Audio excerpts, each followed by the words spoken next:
Good morning, good morning, good morning. Hello, hello, hello. This is Wednesday morning, which is typically open source morning. And normally it's a stream about exploring an open source project, but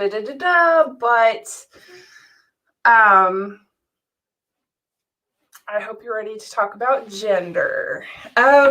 So see what happened was for the past week, I don't know how much of this is my story to tell and how much of this is my friend's story to tell. So I'm going to summarize in that I have realized over the past week that I need to be more open about my gender and what that means in relationship to other people. And so the reason why this is open source is this stream is Creative Commons copyright. I just want to make that clear. This is for use. But what I'm going to do is I'm going to add a YouTube tag called the gender tag, which I think is not an open source project because I looked all over the project, tried to find an actual license. Because there is no license explicitly stated, that means that it is copyright, but it's a tag. So if someone who's an open source lawyer who knows more than I do could let me know if I am even doing something legal, that would be awesome. Let's get started though. I'm just going to do this and I'm going to apologize later if I need to. So hopefully I don't need to. So let me explain about the gender tag project. It was started by A. Wild. It is a YouTube tag video that encourages individuals to answer a set of 10 prompts relating to their experience with gender in the form of a YouTube video. I am streaming on Facebook, YouTube, Twitch, and Twitter, Periscope. But this is relevant in my life. These are the prompts right here.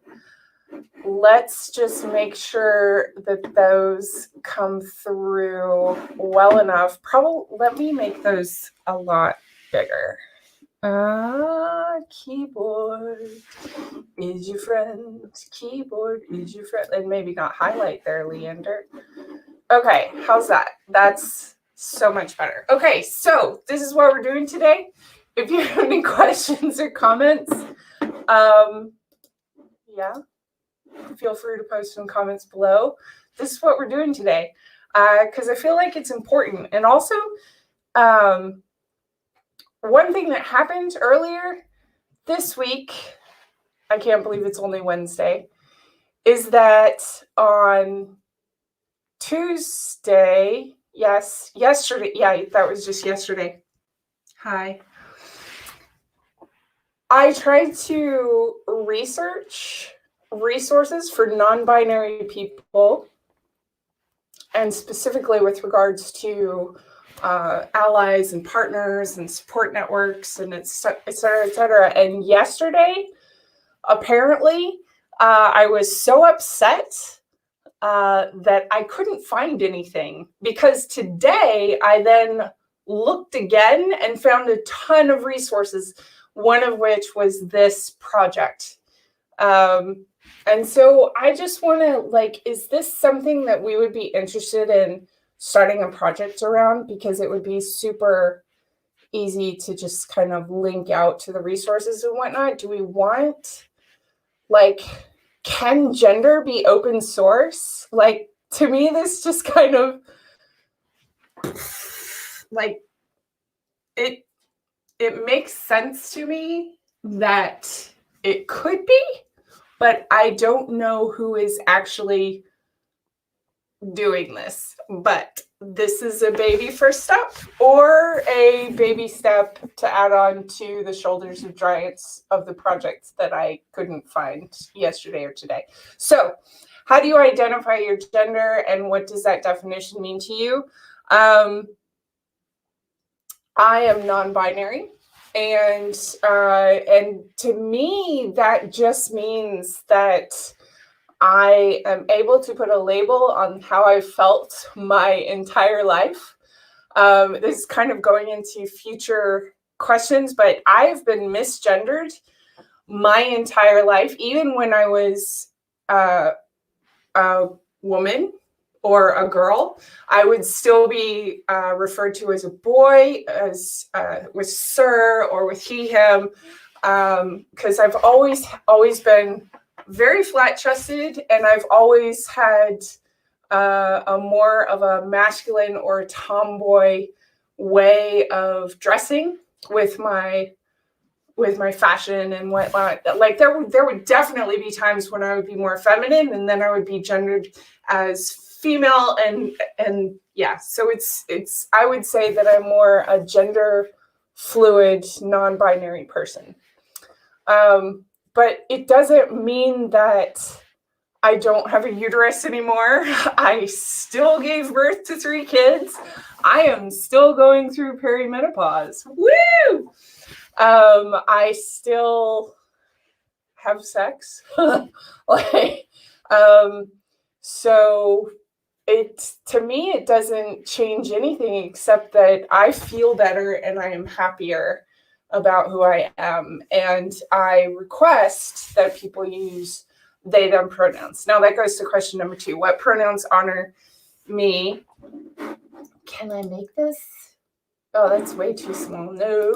Nope. So what pronouns honor me? They, them honor me. I actually experimented a bit with Zer, which is the Z-E or Z-E and Z-E-R.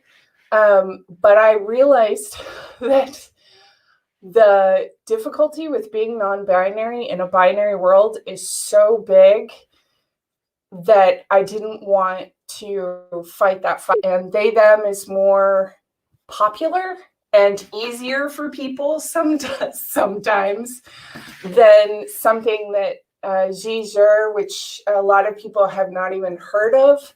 And so I was like, you know what? I'm going to go with they, them, just because I am fighting so many fights and I'm tired. So they, them honors me. I used to, if you had asked me a year ago, I would have been like, she, her is fine. He, him is fine. I don't get offended. But over the past 6 months, I joined this company, Equinix Metal, and have been so honored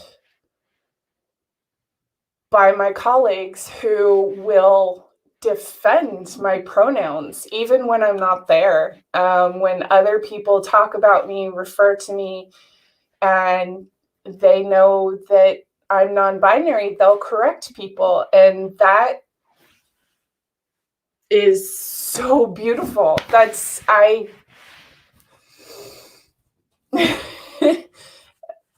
that's it's just incredible. And I found that because of that empowerment, because of that space that I found, that I now tend to correct and ask for my pronouns. When someone refers to me as she, her, when someone refers to me as a woman, I say I identify as non-binary and I prefer they, them. Yeah. So it's become more important. Describe the style of clothing that you most often wear. As I said, I go back and forth between more masculine, more feminine, more androgynous. I am definitely going through a black phase, even though I'm totally wearing blue skulls, blue sweater, gray with a red tag. This is my OpenStack hat because it is fucking freezing outside. So I tend to be like, when it's cold, I wear whatever I own that is warm. But I tend to be in a black phase where I'm wearing all black clothes. And I tend to wear men's looser jeans, black or blue, and I tend to wear boots. And my shirts, I prefer looser shirts. Now I will say I dress up. I sometimes dress down. It's all, gender's a construct. Okay, talk about your choices with body hair. How do you style your hair? Do you have facial hair? What do you choose to shave, not shave? I do not shave anything. I've not shaved anything. No armpits, no legs. For like years. And I used to shave my legs and my armpits religiously because I danced professionally for so long. And then, one of my close friends was like, she and I went swimming together. She didn't shave her armpits or her legs. And I was like, I'm never shaving again. And I realized I'm so much happier. I don't shave anything. Nothing is shaved. I will say, even though, that one of the things that I particularly love about Zoom and where we are these days is that Zoom has a filter that allows you to put facial hair on you, and that when I'm feeling particularly masculine, I will turn on the facial hair filter, and I love it. So thank you, Zoom, for allowing my outside to look like my inside sometimes. Number 5, talk about cosmetics. Do you choose to wear makeup? Do you paint your nails? What types of soaps and perfumes do you use, if any? So I grew up really allergic to perfumes. And so like even like women's deodorant, women's, all of that stuff, and men's deodorant, men's shampoo, men's conditioner, all of that stuff I used to be very, very allergic to. And so I would use the neutral, gentle stuff for years and years. And also, my mom would could not leave the house without makeup. And for quite a few years, I did not wear makeup because I was rebelling against her and her being like, you should wear makeup. She's not really like that, but it was kind of a rebellion thing. Then I went, of course, years and years performing, and you always wear makeup on stage, male, female, non-binary, you wear makeup on stage because it helps the lights pale you out, and you need to supplement that. And I think I've gotten to where I will wear makeup sometimes for performances, like when I talk on stage, sometimes when I'm streaming, etc., etc. But for the most part, I don't wear makeup anymore beyond sunscreen, gloss, and I've started wearing nail polish. Now, this nail polish is very special to me. There's this project, I don't know what it's called though, but it's basically where men can paint their pinky nails as a sign of equality. I don't even know if it's still around. This was something that was in the early 2000s-ish. I guess we're technically still in the early 2000s, but it's an old project, and I started painting 2 of my 5 nails as a kind of equality for non-binary and trans people. So I when I paint my nails, I do these 4 nails, and I've been playing with purple a lot because of how purple can be shades of red and blue, closer to red, closer to blue, and playing with that non-binary kind of mix of the 2. Or I do silver or gold, because silver or gold. Yeah. Have you experienced being misgendered? If so, how often? Yeah, and lots.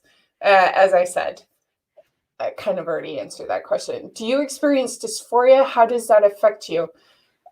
Yeah, I used to. So how I kind of, before non-binary existed as a word, I was playing this live action role playing. Yes, I'm a gamer. Years and years and years ago, and a friend of mine who was on plot came up to me and he goes, "I'm writing this non-player character, this person that is so ancient that they are beyond gender, and you're very androgynous, and I was wondering if you would play them." And he said this, "Play them." And I went, "Oh my God." Like, not externally. I was like, "Yeah, Paul, this sounds great," and like, no big deal. And then I played this character and it was a lot of fun and all this stuff. But that's when I started to really think about this kind of third gender, this like beyond gender is a construct kind of thing, because like I said, my whole life I've been misgendered and experienced gender dysphoria, not feeling right in my own body, from simply a lack of confidence all the way to really feeling uncomfortable in my own skin. And that sucked. And it wasn't until a couple of years ago, when non-binary, the label, was born, that I actually was like, "Oh, that's it. Okay, cool. All right, talk about children. Are you interested in having, number 8, are you interested in having children? Meh. Would you want to carry a child if that were an option for you? Do you want to be the primary caretaker for any children you may have? It's kind of skipping this one, assuming that you're kind of young, I guess. I have 3 children. It took us a long time to decide whether or not to have children. My partner and I wanted to basically live our lives as individuals and then get married and then live our lives as a couple before we had kids. And so we didn't decide to have children until we were in our late 30s. And we were very lucky to have 3 children. Very lucky to have 3 kids. And I was the one who carried them. I was 38, 39 for our first child, and I was 42 for our twins. And that was when I was thinking of myself, when I was carrying the twins, was when I was already starting to think of myself as non-binary and asking for people to use they, them pronouns. And it was kind of really weird because I felt strongly about the non-binary gender, and yet obviously I had a uterus and that uterus was carrying 2 beautiful children, a boy and a girl, to term, and so like it was a huge mind fuck. Yeah. So yeah, talk about money. Is it important for you to provide to a family financially if you choose to have one? Is it important that you earn more than any partner you may have? Do you prefer to pay for things like dates? Are you uncomfortable when other people pay for you? So I tease my partner because I now do make more money than he does. Together that I make more money than he does, and it's very strange for us, but it's actually not important for me, and I really don't care. What I care about with regards to money is who can afford it, and that includes dates, and that's it. It's very important for me to provide for my family financially. But beyond that, I would rather be happy in the job that I do. And I am. So it's a win-win. Yay. Anything else you want to share about your experience with gender? Number 10. No, but I'm sure things will come up. Yeah, the past week has been really intense, and I'm glad that the gender tag exists. And thank you, A Wild, for having this tag, for starting this tag. And this, by the way, again, I am explicitly stating that this particular stream is Creative Commons, but I don't know about the gender tag. So yes, like maybe someone who knows more than me could inform me and the rest of the world about that. Yeah. So thank you very much. And there have been no comments, but there have been a lot of viewers that have come and gone. And we're keeping this short today because of stuff. So, yeah, let me know if you would be interested in creating a non-binary trans resource kind of community project, open source thing in the comments, and we'll make it happen. At the very least, we could put together a blog post of resources, because yesterday when I couldn't find resources was heartbreaking. And I find it's kind of sad that we're in a state where we feel like we can't move forward. Yeah. Anyway, there's so much to say. Thank you for the Gender Tag Project. Thank you for joining today. And I will I'll see you next time. I stream every Saturday night. I do an escape room, and every Wednesday morning I do something with open source. Today has been the gender tag project, and I will see you next time.